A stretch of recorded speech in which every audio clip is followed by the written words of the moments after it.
מעשה בזקן אחד שהיה גונח מליבו, הלך אצל רופא, ציווה עליו הרופא שישתה חלב עזים.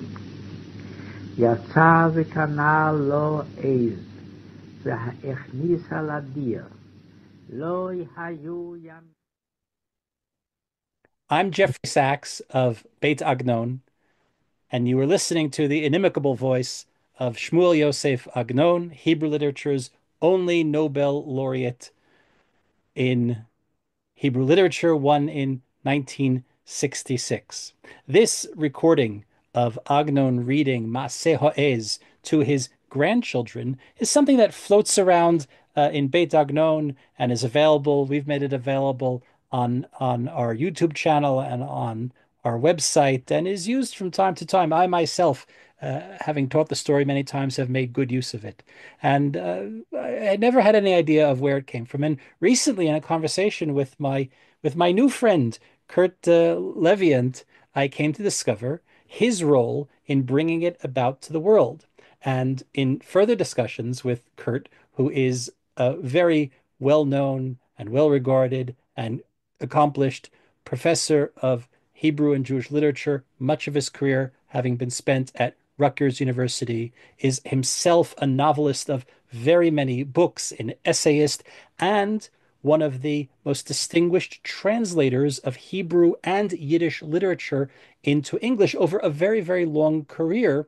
I came to discover his little role, his anecdote about how this recording came about, and his own personal interactions with Agnon. And, these days there are fewer and fewer people with first person tales to tell. And as a kind of oral history, we thought it would be interesting to meet together with Curt, who's joining us from his home in New Jersey, to hear how this came about and about some of the many other interesting things in his long and illustrious career that intersect with our interests at Beit Agnon and with the interests of our listeners, all of whom, of course, are aficionados of Agnon's writings and of Jewish culture. So, first of all, Curt, welcome. We're so happy to have you with us and to learn. So, before we get into more about yourself and your work and your translations and your writing, tell us a little about the story of how you came into Agnon's orbit and what's the story behind this recording of Maaseh Ha'ez, the fable of the goat, one of the very few recordings that we possess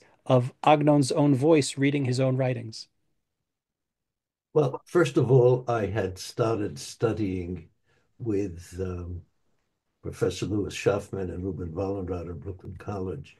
Although I majored in English, my second major was actually Hebrew. Began to read Agnon, fell in love with them, and still decades later, I'm still reading and discovering I more and know, more. I know from our many correspondences about your Yes, reading. yes. And thank you. You've been quite helpful to me in those instances where rare words appear or expressions appear. In any case, I had learned that he lived in Talpiot, Yerushalayim. In those days, you could count on the fingers of one hand how many people lived up in Talpiot. What years are we talking about? Um, this probably goes back to the late 50s, I would say. Yeah. So one day I made it up my mind. I was in Israel. I think I had a year off um, to do my own writing and research. That I was in Israel, um, and I decided to take a bus up to Talpiot. I get off at the proper station, and walking up this unpaved road, and I see an elderly man sitting in a folding chair, and I assumed it was Agnon. So I go up to him and I say, Shalom, Haimata Mar Agnon. Hello, are you Mr. Agnon? He didn't reply. He just shook his head from left to right and pointed up the road. That was the house. That was Agnon's house. It was only later that I discovered that there was a kind of, I wouldn't say enmity, but there was an aloofness between Agnon and Professor, a great Yosef professor of Klausner. history, Josef Klausner. I read that when they met on the road walking, they would slowly stop, nod to each other, and pass by each other Yeah, yeah. silently. Of Well, course, for our listeners, Josef Klausner was a very famous professor. He taught in multiple departments in the Hebrew University. He was among the founding faculty at the Hebrew University. He was the losing candidate in the election for the first president of the State of Israel. And well, these two very, very famous men, this dry Litvak academic, Professor Klausner, a scholar of Talmud and literature and Hebrew, and of course the witty uh, Assisi Galizianer Agnon, who lives down the block. And this is, of course, documented most famously in the memoirs of Klausner's nephew, Amos Oz, his memoirs, A Tale of Love and Darkness, which describes the chill that would fall over Rehov Yecheskel, as it was called then, when the two gentlemen would meet because of their strained relationship. not only was Agnon Agliciano, I think he also was closely linked to Hasidism. Yes, And yes, on his so, father's and so side. Yeah. that too, with the Hasid and the Litvak, Mhm. would put the two on a collision course. So So, you go so down I the did block. finally, yeah, finally went up the block and knocked on the door, and he welcomed me very, very warmly. Um, he Because offered you were you me, were you're a young man at this point. You're in your 20s. yeah, yeah, it was before graduate school. Mhm. So, And and you knocked on the he door. offered, You knocked on the door. You said, "I'm Curt Leviant. I'm a yeah, student visiting from the shalom. United States." I greeted him in Hebrew. I said, I'm Of a course.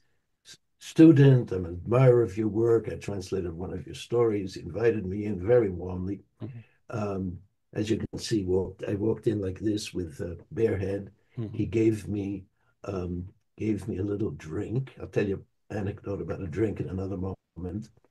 And then he says to me, uh, he didn't, he wasn't ashamed of saying, "Tizakeni be'amen."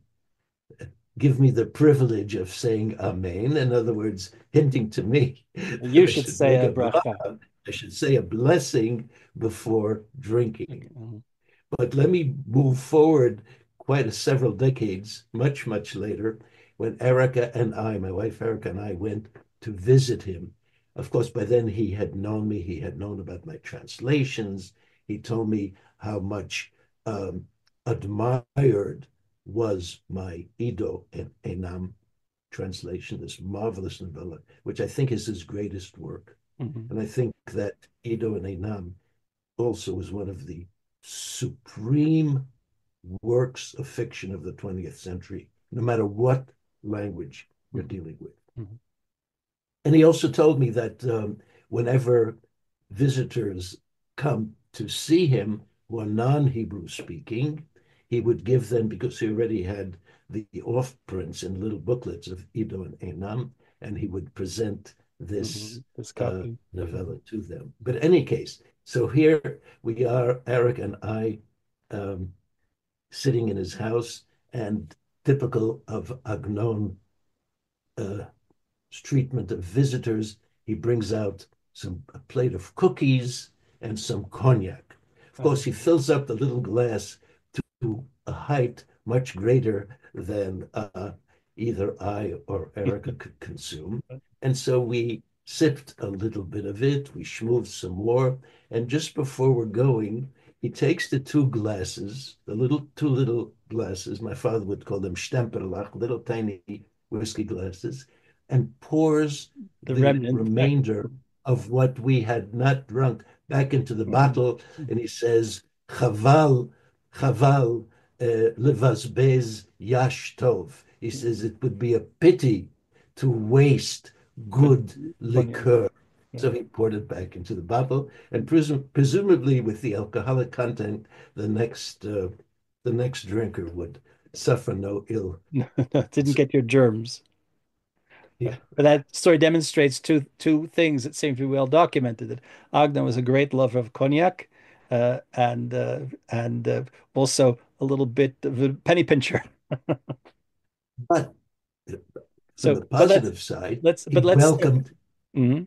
he Yes, welcomed visitors he very welcomed visitors, graciously. welcomed guests, but he wasn't going to Yeah, waste good cognac. But let's go back. In other of words, course. you first make this first visit as a young man in your 20s, Yeah, yeah. sometime in the mid 50s, because uh, Klausner dies in 58. So that first visit must have been It sometime was in in the 57, probably. mid Yeah. late 50s, I and then hope you go. my remarks to him were not a direct cause of Klausner's death. Oh, one should hope not. But Well, there are possibly. many more anecdotes, some of which may or may not be true, that are much sharper about their relationship than your innocent Okay. asking of a question. And then you go back with your wife for the shot of Years, cognac. decades later. No, it couldn't have been decades later because if that was 57, Agnon died in All right. 1970. Yeah, So it must have been yeah, about yeah. I'm not going to claim. a decade later. I'm Yeah. not going to claim a posthumous visit with Yes, Agnon. yes. So it must have been in the late, let's say the late 60s. Late Maybe, 68, 69. yeah, I maybe had a a decade. 1 year Yeah. sabbatical Right. So that from makes sense. So yeah, that's about a year or so before Agnon's death. So describe to me right. in the 1950s, walk me, let me walk with you into the house. Describe the house to me, your memory of it. Sorry, I cannot. But I'll tell you that in my novel, The Yemenite Girl, Oh, we're going where to get to that in a moment. Go there is ahead. a hero, there is a hero very similar to Agnon, whom in the novel I call Yechiel Barnun. Um, the visitor hopes that Barnun slash Agnon would take him up to his famous library, Hmm. but Ag- Barnun does not, and the other protagonist of the novel is very disappointed Uh, that he doesn't get a chance and to see and his is that famous actually, library. did you not alight to the I library in did either of not. your visits? No, I did Oh, not. I'm sorry. Well, you'll have to, yeah, have you not been back to Beit Agnon in all these years? No, no, Oh, no, I well, have not. Well, Kurt, I hope that you and your wife will soon visit Yerushalayim again, and we'll be very happy to host you and give you the grand tour of Agnon's library, which still remains. Um, Wonderful. so then you go back to America. Agnon passes away a year or two after that second visit in 70, 1970. And 1970. Yeah, in 1973, you write a short story called The Yemenite Girl, which you then expand a couple of years later right. into a novel. If I'm not mistaken, it was your first novel.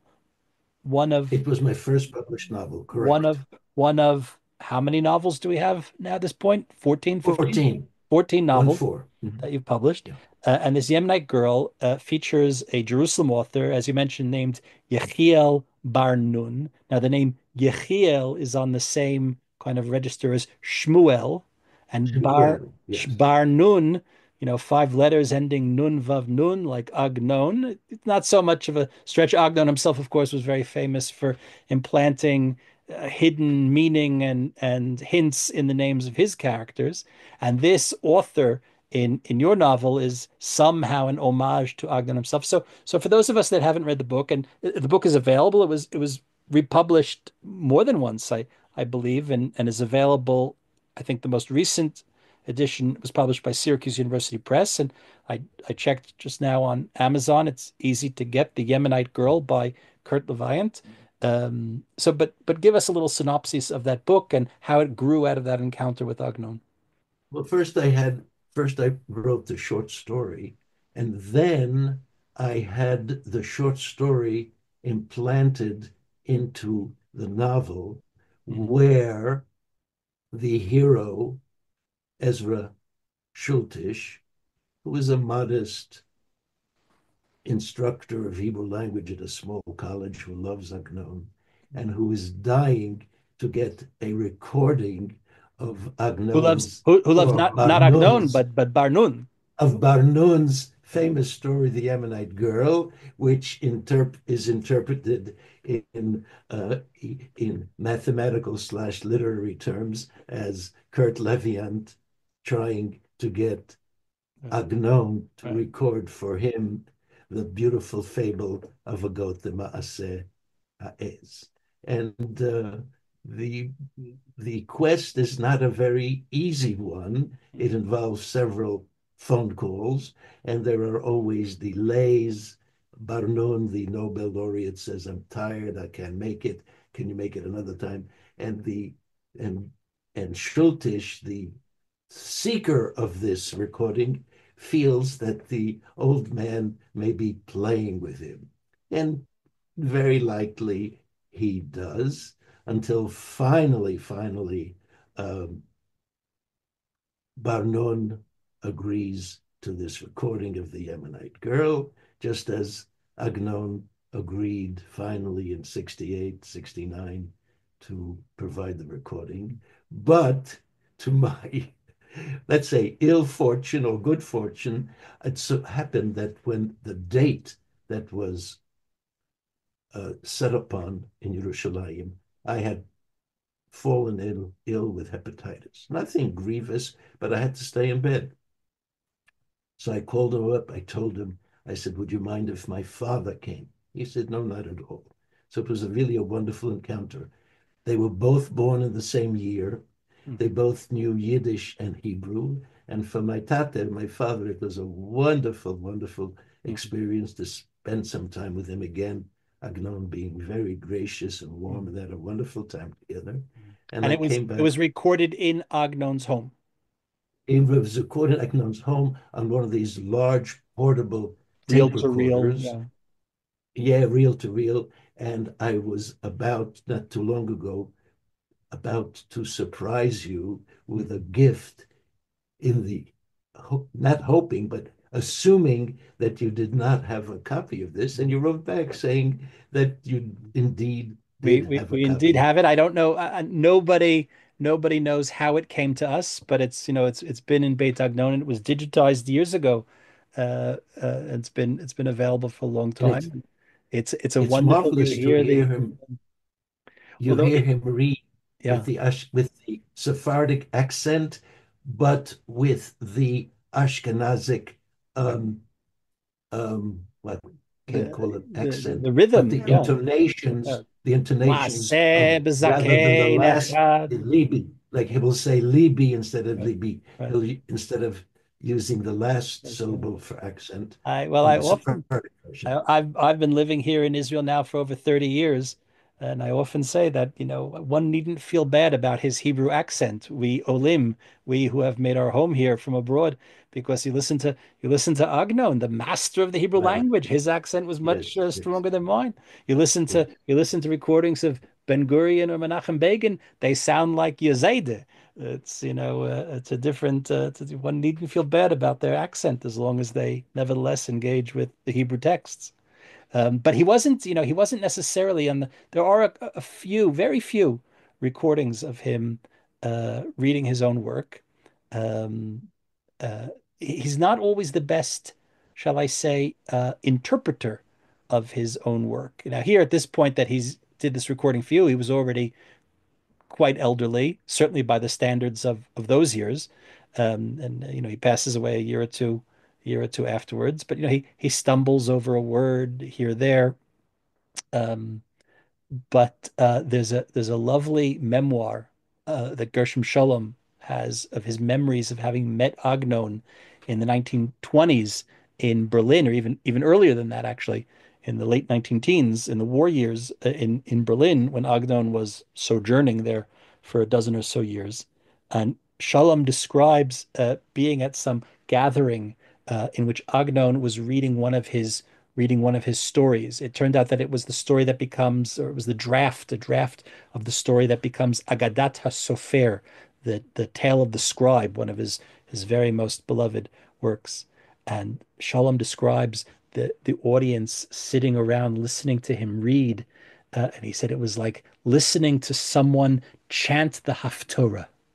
Right? There was Hmm. something ritualistic, performative about it. And even that you can hear in this recording. But one of the interesting things about the recording produced by the Leviant family, father and son, is that when it was taking place, his grandchildren are present because at the end of the recording, he's like it's almost as if he's saying a bedtime story to them because he reads with them Kriyat Shema al Amita, the nighttime reading of Shema Yisrael, and then he says to them, Leil Menuchot Kindalach, right? Good night, children, right? Sweet dreams, children. And they're off to He bed. actually says Leil Menuchot. It's very I modern. believe, yeah, I believe that's the case. We'll link to the recording. Leila You can Tov. listen to it. Mhm. Says, Leil Menuchot, I think he says Kindalach, and the Yeladim. So there's Well, that something book also came out as a first came out as a children's book. Maaseh is Fable of Maaseh, a Goat. right. It came out in when it was published in 1925. It came out simultaneously as a children's book with illustrations by With Zev illustration. Rabban of the Bezalel School, and also published in an adult literary journal. But why was that story? You had already translated that story when you have this encounter with him, correct? Yes, yes, yes. So It that's was is that it was published in the old Jewish Heritage Monthly, which Lily Edelman edited for the B'nai B'rith B'nai B'rith. magazine. And how did Yeah. that come about? That was your first translation of Agnon. That was no, my first translation was the Shanim Tovot Kanema years Tova. earlier for the Jewish Frontier, I see. a And how did these neighbor. translations come about? These Jewish magazines and journals, they would just commission a They were translation. welcoming. They were They had pure Jewish content, Mhm. and they were welcoming for fiction. Right. So when I proposed, would you like to see a translation of an Agnon story? They welcomed it Uh, and they liked uh, it and they published it. that's the interesting thing. A couple of years ago, when I headed up this, pretty significant project from the Toby Press, the new editions of Agnon's writings in annotated translations, and what we call the Agnon Library, 15 volumes. Some of them were newly commissioned translations, and it's so interesting because some of his most significant works had not yet been translated. And some of his stories, which frankly are not the most significant, stories that aren't read or well known in Hebrew, had been translated decades and decades ago. There was no necessary rhyme or reason of what got translated when. But in trying to gather up all of the existing translations so that they could be anthologized if they were up to snuff, Mm. and not all the translations were, we found translations in the Canadian Jewish News and in, small like Jewish Federation newspapers and in similar platforms that were done in England or Australia or South Africa, Hadassah Magazine, these types of things. And in a lot of these cases, there was one, I believe he was a rabbi somewhere out in, if I'm not mistaken, Winnipeg, or not a major metropolis of Jewish life, and he was a Hebraist, and he would probably doodle around translating short stories, and he would send it into the Canadian Jewish News, and they would pay him $5 for his translation, or maybe something like that, and it would be published. And since it was in a kind of local Jewish newspaper, it flew under the radar, and people didn't necessarily know about it because it hadn't been reprinted, elsewhere. And the whole history of the translation, not just of Agnon, but of Hebrew and Yiddish literature in general, itself is a fascinating one. And you played a significant role in that, along with lots of other people. So I'm interested in hearing how you got into that and some of your thoughts about translation. We should just let First people of know all, that we should let me just backtrack to. yeah. I want to backtrack to Canadian Jewish News.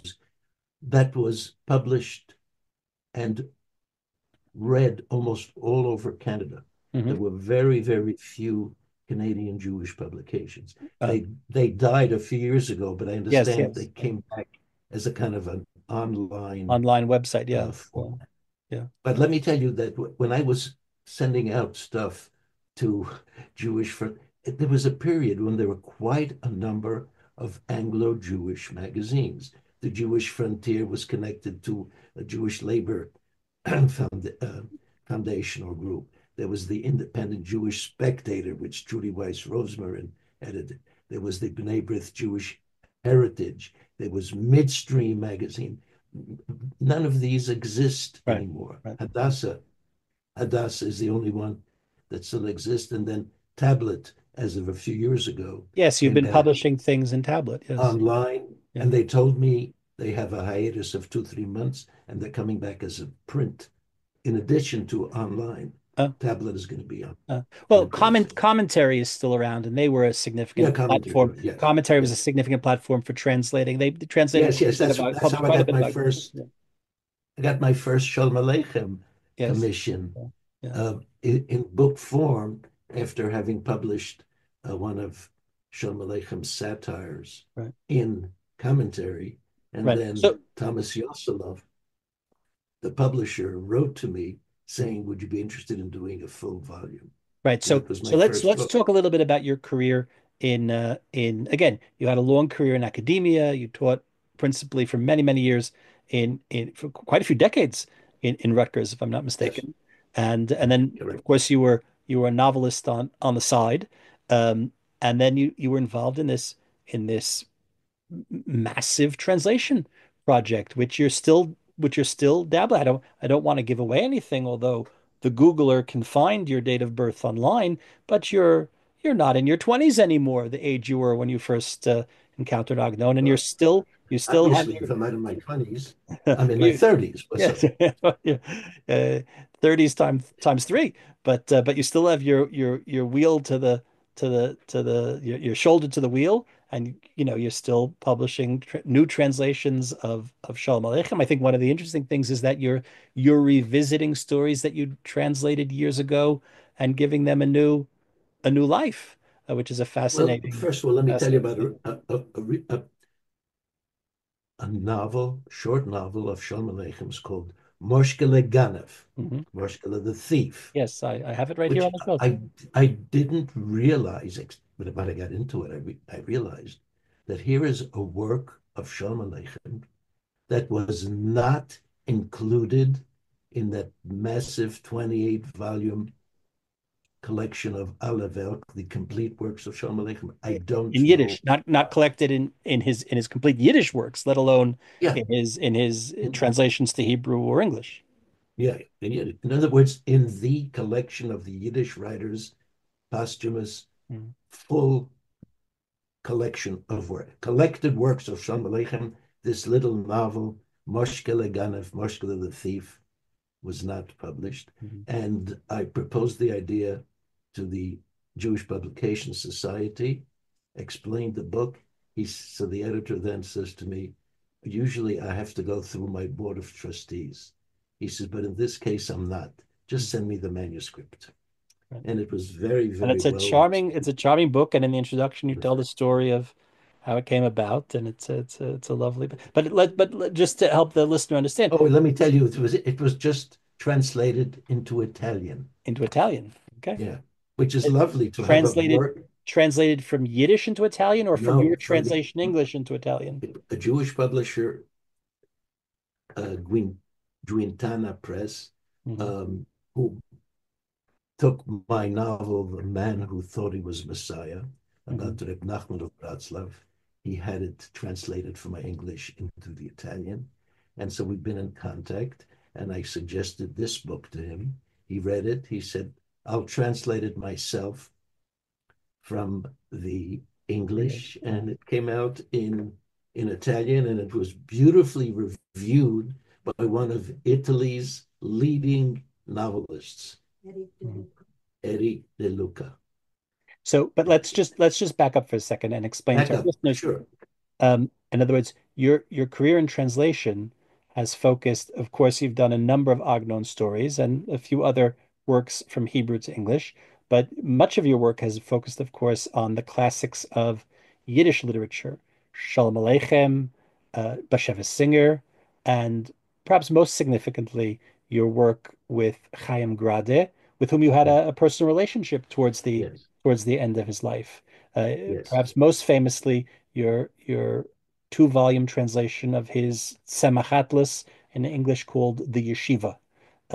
Perhaps his most significant work, although of course his story, The Aguna, and and others. So tell us a little bit about how you got into that work of translation, and tell us a little bit about your both what you were setting out to do in introducing this literature to the English speaking audience, and a little bit about your theory of translation. You wrote about this not long ago in a essay in the Jewish Review of Books on the occasion of some round anniversary of Rada's Yeah, it was the it 100th. was 100th It was birthday.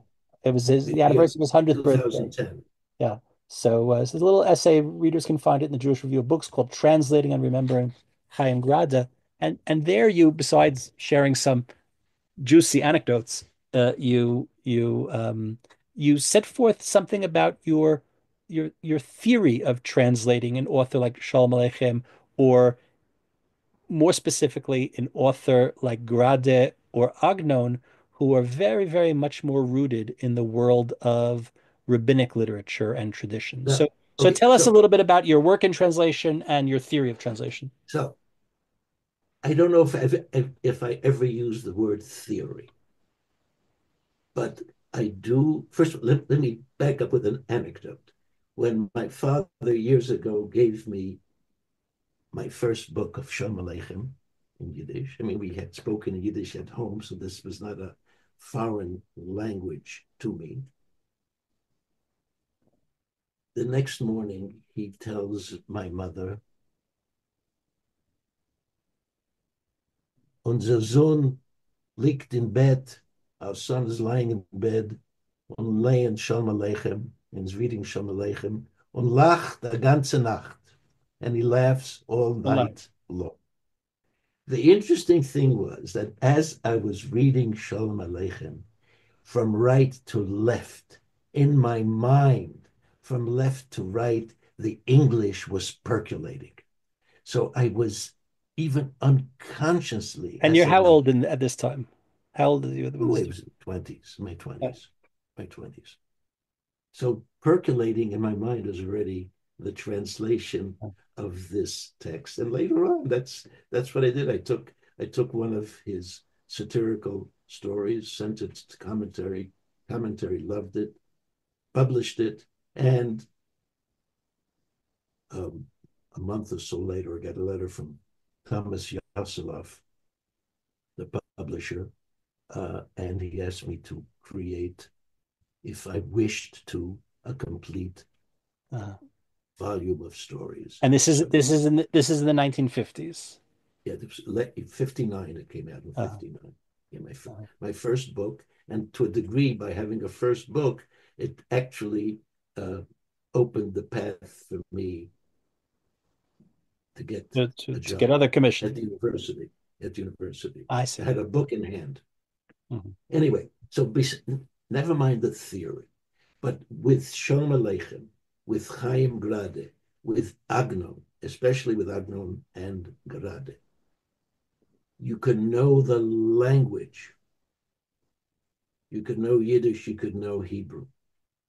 But if you don't know that mysterious other language, your translation cannot be accurate and cannot reflect the Yiddish or the Hebrew text. And that mysterious third language is Yiddishkeit. Not You have Yiddish, but Yiddishkeit. Yiddishkeit, the whole gamut of Judaism, its texts, its customs, its liturgy, the air that floats around being a Jew, and in most cases, an observant Jew, because you cannot understand the uh, lines between the lines and the words between the words, Yeah. either in Agnon nor in Chaim Grade, if you don't know Yiddish. In Simple as that that. essay you write very beautifully, a translator must know the hidden corners of a culture. That's very nicely said. Who wrote that? And that was you, sir. That's me. Oh, I wish I could write like that. Wow. The Mm. hidden corners of a culture. And then you, in the essay, you demonstrate it with a couple of examples from Tzemach Atlas, from the yeshiva, of passages that in order to get into them, in order to understand them, the rabbinic shakla v'tarya, the flow and ebb and flow of the conversation, one really must be conversant in that world, in that culture, and it's the challenge of the translator to build a bridge to the reader who presumably, if they're unable to read in the original, may be at a remove from that. Do you have an example of that? Well, Can you the say you example have that it? you bring, and I'd be ashamed to try to read it in the Yiddish myself, but it begins Adarabba Rabbi Sai, wegen de Shaila Paskin de Rosh Tomid Litzad Kule, and then it goes Okay. on. What do you mean? What do you mean? That's perfectly done. Oh, Don't be so modest. Yeah. So even with the first two words, adraba, you have to know what adraba is and what the well, first give of all, the you have to be aware that you're speaking three different languages simultaneously. There's a Aramaic layer, there's a Talmudic Aramaic, Aramaic, right? there's Right. Hebrew, and in this Yeah, case, yeah. there's Right. Lithuanian That's Yiddish. correct. That's correct. Yeah, Rabbi said. Yeah. So you have that. I forgot to mention Aramaic, of course. So you have it's trilinguality. So the Yiddishkeit language is the fourth Right. language. Yeah. Right. And then you bring a So few examples of a few real blunders that other translators had committed in because they were unfluent in the Yiddishkeit, even as they had Yiddish, which, by the way, is something, of course, that translators of Agnon have stumbled on, as well. Some very famous blunders in translating Agnon, I always remember one because. one one passage where a translator footnotes one of his lines where he says that it's the custom of Jews um, to sprinkle little crumbs of the matzah in the river before Rosh Hashanah. Mhm. So he's creating a new Passover for the Jewish. Combining something about Passover and Tashlich for Rosh Hashanah, Yeah, it's very, mashing up very to. strange. In other words, the guy didn't know what he was Yeah. talking about. in a, It's in a just in a simple as that. in a famous blunder in a translation of Agnon, there's a character, a very very pious character, who's careful to lechabeset begadav be'erev Shabbat lechvod Shabbat, to launder his clothing on Friday in honor of the Sabbath. And because in contemporary colloquial Hebrew, Erev Shabbat is often used, Erev Shabbat in halachic language means Friday afternoon, the time period before the onset of the Sabbath, the time period where you perform all of your preparations, your cooking, your washing, your cleaning in advance of lighting candles and starting Shabbat. But in colloquial modern Hebrew, Erev Shabbat is Friday night when you sit down to the table with your gefilte fish and matzo ball soup. So the translator turned this pious character to a Sabbath violator by translating Hmm. bigadav be'erev Shabbat lechvoda Shabbat as he would launder his clothing on Friday night in honor of the Sabbath. Uh, it's an example of the kind of lack of understanding Isn't of there a the slight difference between Erev Shabbat and Leil Shabbat? in contemporary Hebrew, but in rabbinic Hebrew, erev Shabbat means Erev Shabbat. Erev Shabbat is the period before the onset of the Shabbat. But Before the onset. in contemporary Hebrew, Erev Shabbat it takes on the meaning of Leil Shabbat, meaning Friday I didn't night. know that. And the Didn't know and the that. translator, the translator missed this and misunderstood. So Let me tell you a story about having a test that Grade gave me. I had already translated the Aguna. I had already first of all, translated. before you get to that, how did you come into his Well, into his I orbit? How I did you meet him personally? reviewed I reviewed a novel that had been translated, The Well. I reviewed The Well. I think Ruth Weiss translated it. I reviewed it for the New York Times, and I gave it a glowing review. Beautiful novel, beautiful translation. And somehow Grada got in contact with me.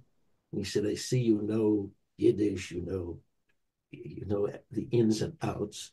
Would you be interested in translating a Holocaust memoir of mine? I said, I certainly would.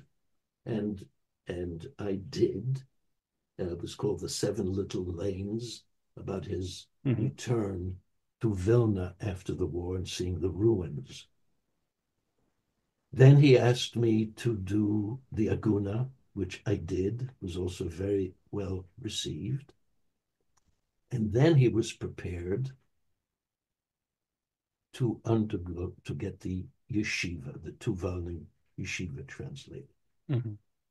That we had a phone relationship first, and then once I started with the yeshiva, he invited me. He lived in the Bronx, and you were then already He in New lived York in the City. Bronx. Yeah, it was a long ride. I would go by car, and then we got to know each other to the point where it was not Mr. Grade and not Reb Chaim, but Chaim and Curt, and we would exchange visits. Especially, he would love to come over when my parents were there, because then he could speak a juicy Russian Yiddish with them. But before he asked me to translate the yeshiva, he says, darfst mir entschuldigen. He says, you have to excuse me, but I have to ask you to give me a sample page of the first page. I said, why? He said, well, all right, I'll tell you. He says, on the first page, the phrase Emuna Shlema appears, which means Perfect faith. Full faith. He said that I had tried with somebody else earlier, and when it came to Emuna Shlema, the person didn't know what that phrase meant, so he translated it as, because the letters for Shlema are exactly Shin, Lamed, Mem, Hey, as the King Solomon, Shlomo, without dots underneath. A novice, somebody who doesn't know what he misread the word and means. thought it was So he translated Solomon's it faith. as the faith of Solomon, which already showed Grade was a red flag. Could not be trusted with rabbinic. In other words, the Yiddishkeit, language of Yiddishkeit, was foreign to him. So he says, do me a favor. He says, just first 2 pages at least. So I translated. Pardon? It was your audition. Yeah, except that I had already translated 2 of his books. The Holocaust memoir and the novel, The Aguna, which Elie Wiesel gave a beautiful review to in the New York Times. But Grade saw the yeshiva, saw Tzemach Atlas as his magnum opus. Yes, and it is. He was protective of it in a way that yes, absolutely. So I translate the first page, and I in my typed version, and when it comes to Emuna Shlema, I write the faith of Solomon. You make the same mistake as the previous translator. I make the same mistake as the previous, but you did it intentionally. And I enclose a little envelope plus a letter. In this letter, I say, Chaim, maybe by them it was Reb Chaim, I said, read my first page, your first page. And after you read it, but do not open up the envelope until we speak about your reaction to my translation of this page. I mail it to him. He calls me up. I says, no. He says, nicht schlecht, sehr gut, not bad, very good, but you made one mistake. I said, what mistake? He says, you also translated Emuna Shlema as the faith of Solomon. I said, Chaim, did you open up the envelope? He said, what are you talking about? Open the envelope. You told me not to open up the envelope until we speak. I said, okay, open up the envelope. So I don't see this, but I do hear the tear The of the paper envelope, ripping, yeah. paper ripping open. I'm like, he starts laughing. He says, "Du Ganef, du hast mir abgetan a Spitzel. You rascal, you put one over on me." So, I mean, that was the Because he sort of was testing you, but you were testing him.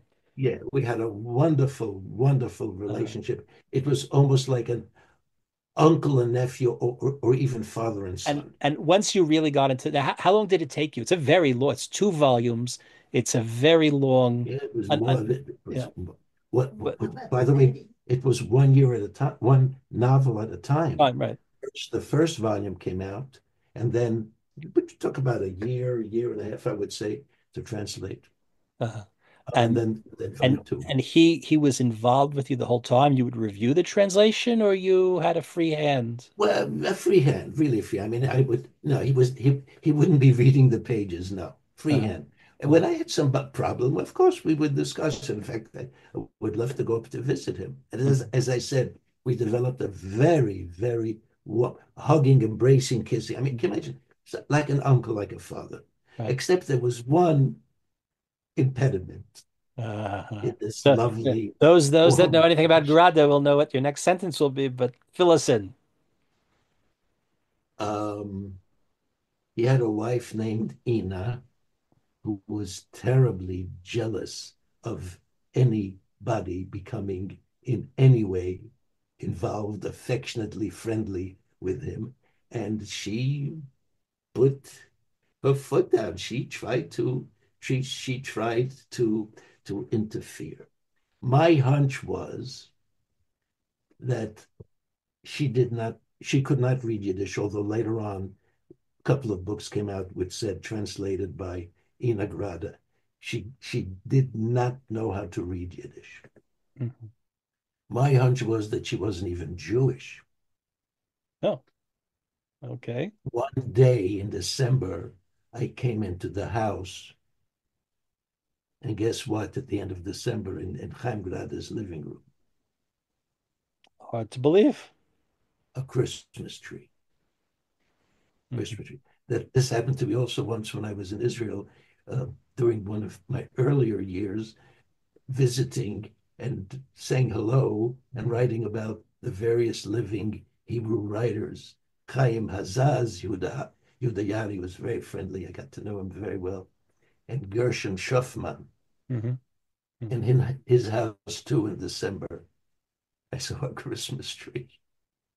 How But interesting. Ina Grada said that this was in honor of her father. That's how Uh, she explained it. mhm. How interesting. But there's no, she uh, lived for many years uh, She after died you just a passed few away, years ago. Yeah. just a few years ago, and of course she controlled an estate, Yeah. which explains part of the reason he did not achieve the fame that other authors did. And many people we've had conversations here at Beit Agnon with Ruth Weiss and with others, of course. There are many people think that he was as great or greater than Bashevis Singer, who But he who could not capture the attention of no matter how many translations there were of his work, because Isaac Bashevis Singer caught the spirit of the English reader right, with the women, the love affairs, right, the right, adventures, the ghosts. I mean, right, it right, was very hard to compare. right, Very hard to right, compare. right, right. Certainly, I mean, there's more of that Yiddishkeit of what you spoke of yeah. in Grade than there is in Singer. And his output was not Was as yeah, it was not as much. So no, they but it also both explains wrote. why some of his books, many of Grad's books, including the Yeshiva, have been out of print for quite a while. Though I understand there's an attempt now to put out new editions You see, Bashevis Singh would write a short story a week for the in the forwards, forwards. and Rada would write a chapter of a novel every week, let's say for the Morgen Journal.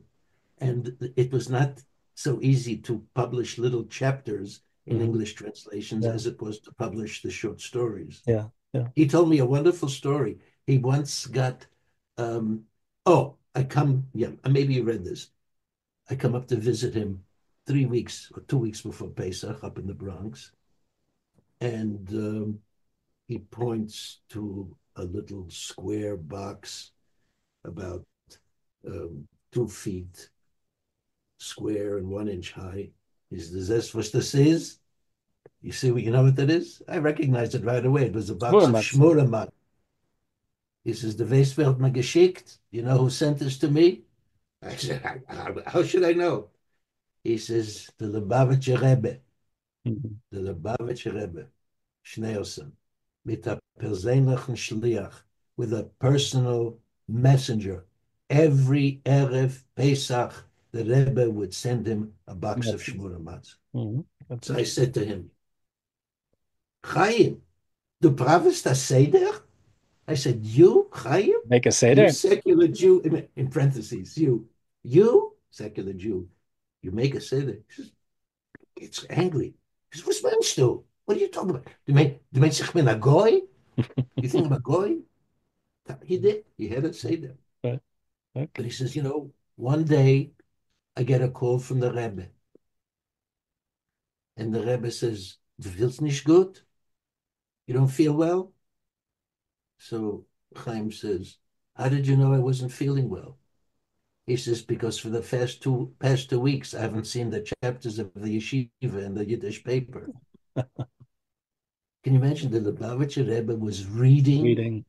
his installments of the novel The Yeshiva every week? Yes. And when for 2 weeks it didn't appear, he guessed correctly Mhm. That that there wasn't Chaim feeling. was not well, and he called him up about this. In the collection of letters of Rabbi Soloveitchik, he also has a pretty forceful statement about Grade and what he does to And capture the this two world. the two knew each other. Yes, yes, Soloveitchik yes. and the Rebbe knew each other. Yeah, of They course, of met when they course. were both Yeah, university students yeah. in But Berlin. Very few people. but the point is that Rabbi Soloveitchik was also reading Grade and thought highly of it and thought there was like a Yeah. significant capturing of this world gone by. Well, When you to were Litvak, as we're wrapping up, when you look back on your work of translation and translation is a complicated cultural act, um, and to pass over the works of the classics of Hebrew and Yiddish literature, both authors that you overlapped with, authors who you had personal connections to, as well as the greats that came before. Of course, we didn't mention Lamed Shapiro, who was earlier in your career a significant figure, and Avram Raisin. Avram Rezin, and of course Shalom Aleichem, who we did speak about. Um, what was who did you imagine your audience was? What were you hoping that they were going to receive through the translation? That's a Of very course, interesting question, but you know something? I wasn't thinking about an audience. uh, I was thinking about doing my best. And I have to add that besides knowing those 3 or 4 languages, you also have to be a good writer. oh, And I'm yeah, not ashamed to say that I am a good writer. In other words, you have to put the words in not only, and sometimes leave a word out when it's necessary, yeah, and yeah, sometimes add a word or two when it is right, necessary. right, So you have to be conscious of your writing and your writing right, skills right. so that the English version Yes, yes, right. is as good in written form as the original that you're As the working from. as the apocryphal Yiddish translator of Shakespeare claimed, his version was verteidigt und verbessert. Parshenet, Parshenet and Fabesset, Right, improved upon. Absolutely right. right. Only the imagined apocryphal Yiddish author would have the gall to claim that he was improving the bard. Um, But listen, I have to add that there's one wonderful work that I translated from Hebrew, and that's the Maharal's version of the Golem stories, which are written by it's your translation of Yudel Rosenberg. Yeah, Yudel Rosenberg's yeah. But stories very of few the people Golem. know of Yudel Rosenberg, although many people know Although about there's the recently been Maharal. there's recently been some work done on Yudel Rosenberg, and his escapades Yes, uh, that's a that have wonderful come to light. collection, and Yale University Press put it out when Yale University Press was directed by Jonathan Brent, who later Mhm. became and is still the Right. executive That's director of YIVO. Yeah, that's your 2007 edition, The Golem and the Wondrous Deeds of the Maharal of Prague by Yes, Yudel Rosenberg, translated by yeah. Curt Leviant. But let's try to sum up here with one question. If you didn't have a kind of imagined audience in your head when you were doing the work, but now that you look back on your very impressive body of work, of your translation work, and on another occasion we should really talk about your own original writing. But your translation work, there are generations of readers, Jewish and non-Jewish, in the English-speaking world, who know Shalom Aleichem because they saw Fiddler on the Roof on the screen or the stage, and because they read it in your book. And no doubt many of those that first encountered Tevye on the screen then go on to find him on the page in your translations. What do you hope that they're getting through your work? I want to correct. I only translated one tiny Tevye story. The Tevye Okay. stories were Said actually it's the world, translated the world, before mine. the world of Shalom Aleichem. If not the Tevye stories, then the entire canon, the other canon of Shalom Aleichem, Chaim Grade, Chef Singer, of Agnon, etc. You name it. What do you hope that the reader of Agnon, the reader of Ido and Ve'enam, of Maseh Ha'ez, of Shana Matovot, right, who sadly, tragically, can't encounter him in the original Hebrew? What do you think? What do you hope that he'll find there? Your readers now, your readers in I generations hope to they come. would find the same genius, the same literary genius Mhm, that they would find when they read, just like I did when my parents inculcated in me early on, mhm, because they were Russian Jews, Chekhov and Tolstoy and Dostoevsky and Gogol. mhm. And by reading in translation, with good translation, you read a masterwork. So, just as I read the masterworks of Gogol and Chekhov, I hope that readers in English of Shalom Aleichem and Chaim Grade would also get the sense that they are reading a world supreme author in the language that they are familiar with. So let me pose to you a question that I encounter all the time. Uh, knowing that I've translated a bit of Agnon, Israelis, in their characteristic Hebrew chauvinism, will ask me, "Ech efshar letargem et Agnon?" How could you possibly translate Agnon? Everything is lost in translation. So I have a set of answers to that question, but what do you say to that if posed to you I about would about use, Agnon or about any of the other authors you've I would worked take with? the word, that same sentence that you said, instead of lost, I would add gained. Everything is gained in translation. You have another work that you would not otherwise have in the body of world literature. So to have Grade and to have Shalom Aleichem in English, you're enhancing, you're gaining in the bookshelf the great writers of the world in a language that you can understand, whereas otherwise you would have it lost. Well, Gained in translation. for that, Curt Leviant, we are very grateful to you for your very, very impressive body of work that you've created and that, thank God, you're continuing to create. And we look forward Thank you. to seeing more of your essays and your translations and Can your I work. just add one line? Absolutely. The line I want to add is that as a novelist and also as a translator, especially as a novelist, it gives me great joy to see that my own works have been translated Mhm. into 9 European languages and into Hebrew. Wonderful. So maybe some other time we'll talk about So our listeners can go online and you can find all of Kurt's works. I think almost all of them are still in print. His original works, his translated works. You can find them online. You can dip into them. We recommend starting with The Yemenite Girl, which that. is Yeah. his which is his novel that intersects and fictionalizes his own fascinating encounter with Agnon, from which we benefited by having Agnon's own voice recorded reading Maaseh Ha'ez, the fable of the goat. Curt Leviant, thank you so much. Thank you so much. Shalom to you all.